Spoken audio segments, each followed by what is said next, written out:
The probe manifold on the Davey Lifeguard must be installed in the correct position, which is horizontal with the probes on top and with the correct direction of flow as indicated here. If you have a heater as part of your pool system, it needs to be installed before the probe manifold and the nipper cell. If your filtration system drains when not running, the probe manifold should be installed to allow a low point, to keep the probe ends in water at all times to avoid damage to your probes. The probe manifold assembly includes 3 probe sealing blanks for use when the probes aren't installed. For easy installation, each probe locking nut has a washer and an O-ring. The washer goes between the locking nut and the O-ring. The O-ring does not need to be lubricated and must be installed dry to secure the probe correctly.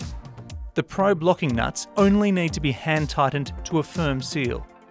Davey does not recommend the use of any fastening tools as over-tightening may damage the probe.